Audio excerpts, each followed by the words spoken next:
John Barnett here, and I just described to you why I think everyone should study the book of Romans. And I just spent, how many minutes, Bonnie? 24 minutes describing, in 5 minutes, I told her it would only take me 5 minutes to do it, the book of Romans. But now I'm going to very rapidly take you on a journey. This is our map. This is the National Geographic City Destination Rome map, the city of Rome, the ancient city of Rome. And what I'm going to do, I've marked every spot that we're going to. See? I've marked them all. And I'm going to take this map over to a table here in our studio. Remember, we're in Rome. It's just 2 minutes after I just finished the one I just gave to you about Rome.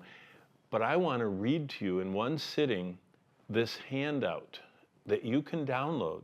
I'm posting it as soon as I get done with this on Facebook. And you can actually, the pictures and stuff you can download on Facebook, and it'll be on our website after a while. I'm going to send it to our staff. Sooner or later, it'll be on our website. But if you want to know these 23 sites, you can have your own copy. But I want to read it to you all now, which will give you in one sitting, for the next few moments, everything archaeologically and geographically that frames the book of Romans and the Roman Empire that God picked as the fullness of time for the launch of the gospel. Okay, number one, and I will show you that on the map in just a second, but the first site is called Ara Pacis. Ara, Latin word altar, Pacis, Latin word peace. That's what the first Roman Emperor Augustus declared at the time surrounding Christ's birth. So Luke 2:1 and Luke 2 verses 13 and 14 are the scriptures we're going to go to. And Ara Pacis represents the Pax Romana, Roman peace, highlighting that God fulfilled his fullness of time when Christ was born. Augustus was the first emperor and the longest serving Roman emperor. So we go to the Ara Pacis, and I give you a challenge of what that site means as it frames the world of Christ's birth and the dawn of the church and the gospel going global. Now, site number 2, St. Peter's, the site of Peter's martyrdom at Nero's circus. Now, real quickly, do you remember in John 21 how Jesus said, someone's going to stretch out your arms and take you to a place where you don't want to go, and all of that prophecy Jesus made about Peter's death? That ultimately was fulfilled in Peter's martyrdom, being crucified upside down in the center of Nero's chariot race place called Nero's Circus, which now is the place of Vatican City and St. Peter's Basilica. That's why it's there, because that's where Peter was crucified. But in John 21, we see the exact location of Peter's martyrdom, where this event happened. And Roman tradition says that Peter is buried there right now. Now, that doesn't matter, except that spot reminds us of the fact that Peter was faithful to death. And he wrote 2 Peter, and he said, I'm ready to go. I know what God has taught me. I'm ready, and I want to stir you up by way of reminder. The third site we go to is the Theater of Marcellus. That reminds us of Paul's 2-year imprisonment, and where we see him in Acts 28, verse 16. And remember, he's in house arrest, it says in verse 16, and Paul's contentment, even chained to a Roman soldier, he was content where God put him, and he served God where God put him. He didn't know how long he was going to be there, so he did the same thing he always did. He witnessed to the soldiers that were chained to him, and then he taught the Bible to everybody that came to visit him. And the soldiers, some of them got saved, and then they were in seminary with Paul. And that's why the gospel spread so widely. The fourth site on the map, the Basilica of Julia. This reminds us of Paul's 2 imprisonments and trials. 2 Timothy 4 and Luke 24 remind us that Paul had these trials. He was appealing to Caesar Nero, and the documents that had to be presented for his legal case so that Nero's lawyers could prepare their presentation to the emperor are in our Bible. The Gospel by Luke was Luke explaining Christianity in a way that pagans would understand for Nero's lawyers. The book of Acts is Luke continuing to explain how the life of Christ translated into the birth of the church and the spread across the empire that a pagan could understand. Those two documents were the attending documents for Paul's trial, and we're going to see the Basilica of Julia. Then number 5, right off the Basilica of Julia, is the Mamertine prison. We'll show you that on the map, and in the Bible, that's in 2 Timothy 4, verses 6 through 8. And Paul's last imprisonment is where he wrote 2 Timothy. In 2 Timothy chapter 4, Paul says, I've poured out my life irrecoverably, I've finished the race, and from this Roman subterranean dungeon, I'm ready to go to heaven. Number 6, just northeast of Paul's Mamertine prison, we're going to walk through Trajan's market. It reminds us of phase 2 of the imperial persecutions. Remember, phase 1 was Nero's. He rounded up Peter and Paul and a few others and killed them. But he wasn't really focused on the church.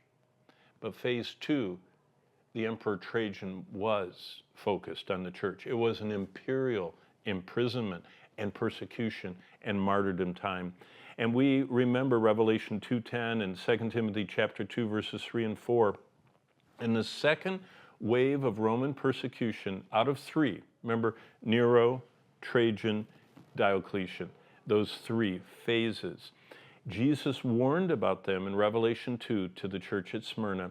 And in 112 AD, Pliny, the governor of Bithynia, wrote about the Christians that were being executed because they wouldn't bow to the emperor. And we go to the very law court where Trajan's Roman Empire convicted them of being a Christian and executed them for being a Christian. The 7th place we go is the Pantheon, and the Pantheon is a preview of the Antichrist. In Revelation 1, we meet Domitian, the one that exiled Paul to the Isle of Patmos. And in 2 Thessalonians 2, Paul describes the Antichrist as someone who is going to be just like what we see Hadrian doing at the Pantheon. The temple of all, that's what Pan means. Gods, that's what Theon means. So Pan, all, Theon, gods. That Hadrian expanded and enlarged and made in the form we see it today, represents the coming global religion. Hadrian's continuation of the previous emperor worship, he sought to unite the empire around the emperor, serves as a reminder of the future global church and religion described in Revelation 17. So when we go to the Pantheon, we see what Revelation 17 is talking about. The 8th site we go to is Domitian Stadium. He called it the Circus Agonalis. Circus, remember, like Nero's circus. Agonalis gradually through the years became Navona because they didn't have the G, they had a V. So instead of Nagona, they said Navona. You've heard of the Piazza Navona. That's one of the biggest tourist sites in Rome. But there, the modern Piazza Navona is named after the agon of athletic competitions. It's associated with the builder Domitian, the emperor who exiled John to Patmos, and Domitian established this as a venue for his athletic competitions. But then, because athletics, everyone in Rome either was in the athletic competition or spectator of it. It united the empire, just like emperor worship. So guess what Domitian did? He started using the Piazza Navona to put Christians through agonizing competitions that led to their death. So that's why we go there, to remember the inevitable clash of the Caesar who claimed the titles of Lord and God with early Christianity. And we see where some of those early Christians were martyred. Well, number 9 is Hadrian's tomb, where we remember the man who tried to erase Christ. Hadrian. Remember, Trajan started this imperial persecution. Hadrian was his successor, his adopted heir to the throne. And Hadrian was a builder. And Hadrian built not only the Pantheon, but he built this amazing tomb that we go and visit. But before he died, he decided he was going to put to an end to the Jewish problem and the Christian problem. And so he went in and leveled Jerusalem, massacred all the people there a second time after Titus had already done it once. They'd all congregated back. And he leveled Jerusalem, and he put a statue of himself on a horse over the top of the Holy of Holies in the temple. And then he went over to where the Christians congregated, and he demolished the area where Christ was crucified and buried and built a temple to Venus, the goddess of immorality, on top of Christ's crucifixion spot and tomb. He said, I'm going to erase Christianity. Well, Hebrews 9:27 reminds us that though Hadrian inherited the Roman Empire at its maximum size and power, though he marked the borders like Hadrian's Wall and sought to unify the worship like the Pantheon, and he wanted to erase the Jewish and Christian problems, Hebrews chapter 9, verse 27 says it's appointed unto man once to die, and then the judgment. Hadrian died. We go to his tomb to remember that. And then he faced Jesus Christ as his judge. Very sobering. Number 10, the 10th site we go to is the Circus Maximus. It's the place of most martyrdoms. After Nero's sporadic persecutions of Christians, where some of the named saints in Romans 16 ended their lives as martyrs, the imperial persecutions from Domitian to Diocletian often used the Circus Maximus to entertain the Roman crowds with Christian martyrdoms. We remember that at Site 10. Site 11 is the Domus Augustus. Remember Augustus, the first Roman emperor? From his 100-foot-high ceilings of his banquet room, we remember Christ, who did not even have a place. Remember what he said? The Son of Man has not a place to lay his head, but the Emperor of Rome has 100-foot-high ceilings in his dining room. Unbelievable. Well, the extravagant wickedness and idolatry of the Caesars displayed the moral decline that Paul describes in Romans 1 and that John addresses in Revelation 18. The 12th site we go to is the Arch of Constantine. Remember him as the man who legalized Christianity. Matthew 16:18 says Jesus will build his church. Well, just as God raises up and puts down empires, remember he says that in Daniel chapter 4, so he uses people to accomplish his plan. Now, God's plan was that Paul would plant churches and write half the New Testament. God's plan also was that Constantine would allow the church to thrive after 2 centuries of persecution. So he legalized Christianity. And then Constantine's mother, Helena, built so many churches, including where we go, St. Paul outside the walls, after Christianity became an official religion. And by the way, she went and demolished the temple to Venus in Jerusalem, where Christ was crucified and buried. And on top of the temple of Venus, she built what today is called the Church of the Holy Sepulchre.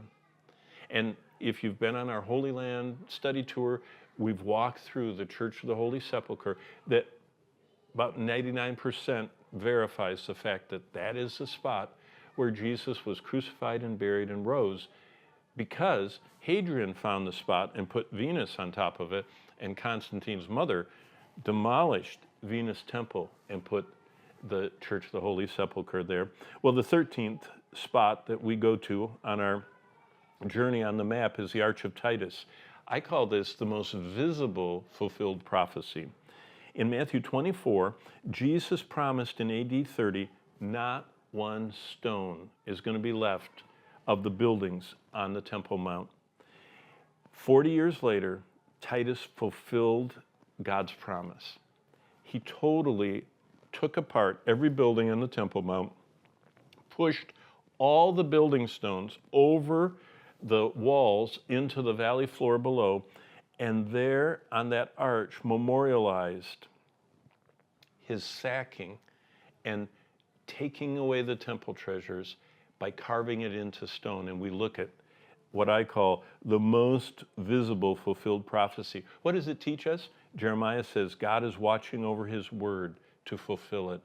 That pile of stones from AD 70 and the Arch of Titus that we're going to stand at remind us God keeps his word. The 14th spot we go to is the Colosseum. And I call this the iron kingdom God uses. It represents the ultimate distraction. Remember, that's what Roman culture was. But it represents also what Daniel 9:24-27 says, that the people that destroyed Jerusalem are going to be the people that crucified Christ, that are going to be the people that are going to come back and are going to be the Antichrist kingdom. So that's the Roman Empire. That's where we get the revived Roman Empire from. But the Colosseum is the site built with the blood of Jewish captives. Vespasian took all the captives from Israel and used them to labor unto death to build the Colosseum. He spent the money from the treasures he brought from conquering Jerusalem, and he built this monster amphitheater to remind us, the Colosseum, of the iron kingdom of God. Well, we should remember that 12 years after Paul's death, this symbolized the culture of spectacles, gaming, and of the Roman iron kingdom God used. The 15th site we go to is called Domus Aurea, and it reminds us of the biblical truth, the eyes of a man are never satisfied. That's Proverbs 27:20. Paul puts it a little different in 1 Timothy chapter 6. He says, watch out for riches. The desire for riches pierces us through. Think of Nero's excesses, and it's a reminder going through his Domus Aurea to flee the consuming desire for prosperity. Did you know that's a real problem today? Many people spend their life pursuing a desire to be prosperous, to be secure, to be wealthy. God says, beware of longing, because lust is always insatiable and corrosive to our soul. Nero died horribly after hearing Paul's testimony at the trial, after refusing those of his own household who knew Christ, after martyring some of the greatest early church saints. Nero died horribly. And that's what we remember at Domus Aurea.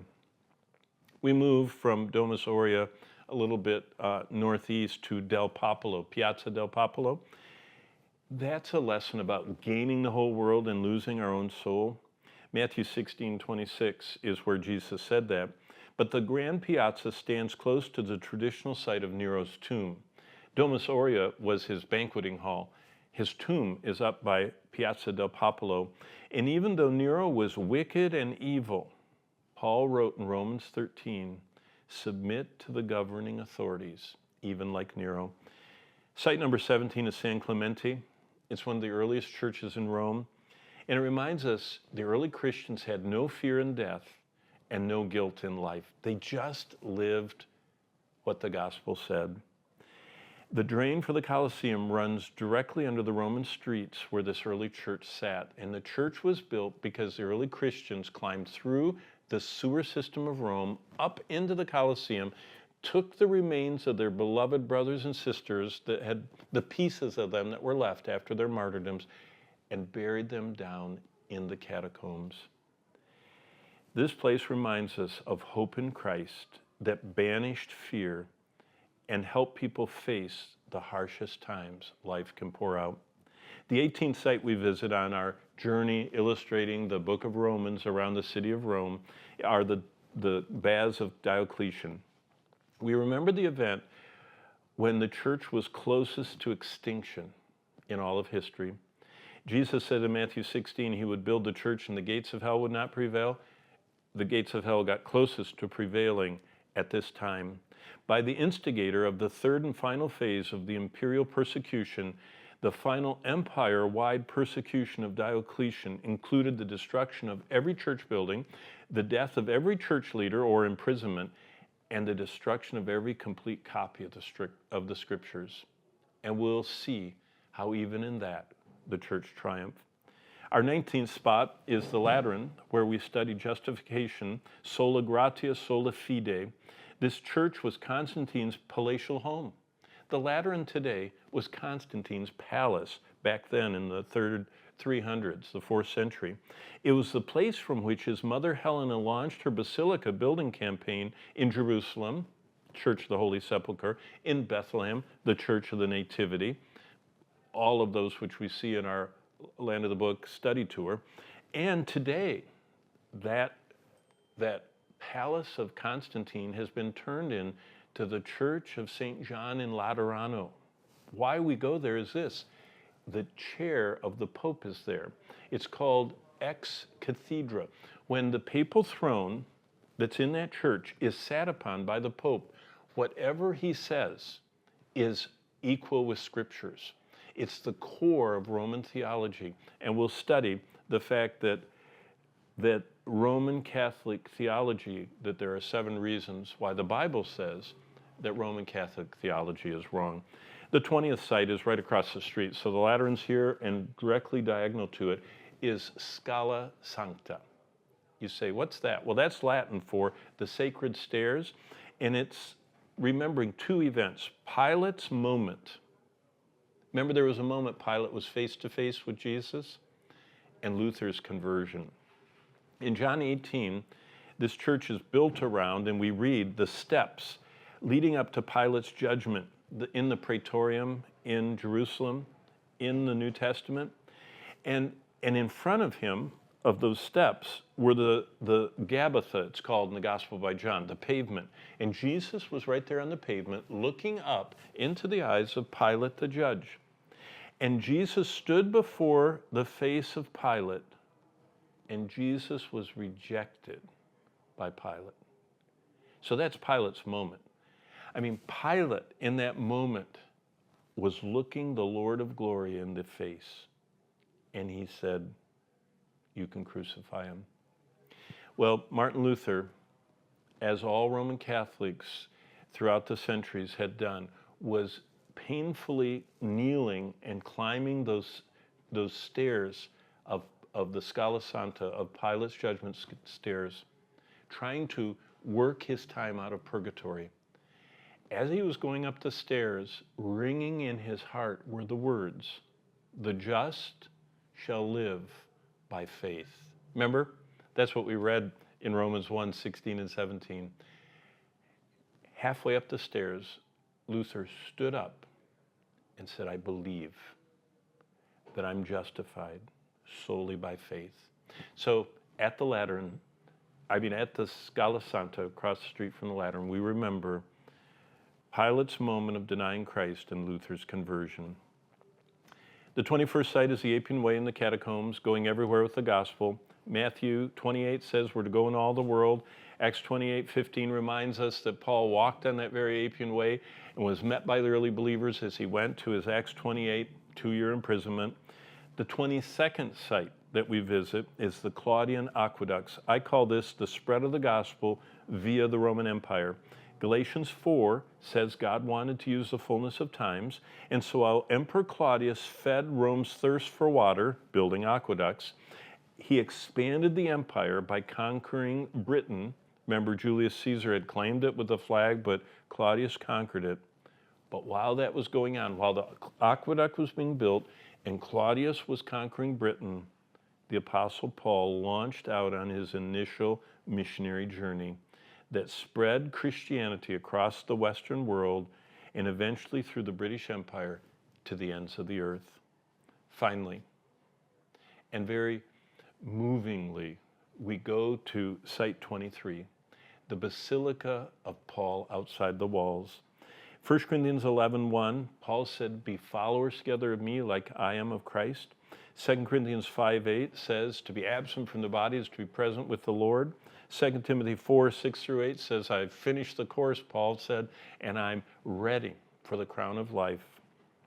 As a Roman citizen, Paul had to be executed outside the city of Rome by beheading.